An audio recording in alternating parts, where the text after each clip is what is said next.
Your Excellencies, ladies and gentlemen, hope you all are doing well. This is Econoscope, your front row seat to the global economy. From Tehran, Iran, to Lagos, how Middle East tensions are shaping our Nigerian and global economy. The big question, are we entering a second global inflation wave? Hi, guys. How? You're welcome to edition of Econoscope, videos. So this video will have many parts. So this is the part one. Let's start with a question that is quietly shaping financial markets across the world right now. Are we staring at a second wave of global inflation? Because the signals are becoming difficult to ignore. Oil prices are rising again. Brent crude has pushed above $100 to a barrel. I think on Thursday it was 113.53 to a barrel. Even testing the 113 to 119 range in recent trading sections.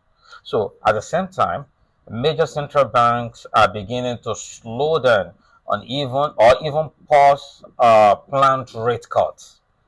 And layered on top of that, geopolitical tensions in the Middle East are escalating in ways that could disrupt global energy supply. Now, when you connect these dots, higher oil prices, cautious central banks, and rising geopolitical risk, you begin to see a familiar pattern.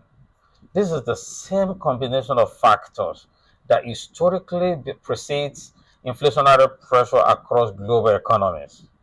But this time, the stakes are even higher because oil today is no longer just a commodity. It is a geopolitical instrument. It reflects military positioning, sanctions regimes, trade alignment, and strategic influence. And when oil prices move, they don't just affect energy markets, they ripple through transportation costs, food prices, manufacturing, and ultimately household living standards. So, for emerging economies like Nigeria, the implications are even more profound.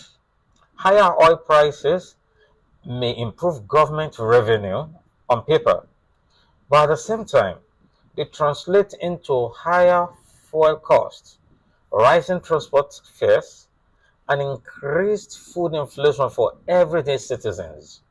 So, this is not just a macroeconomic conversation, it is a real economic story. The key question is no longer whether oil prices are rising.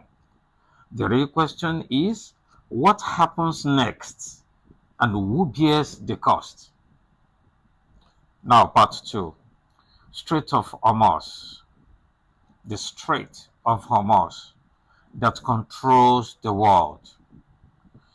That's what we'll discuss in our next video. Be on the lookout for the next video.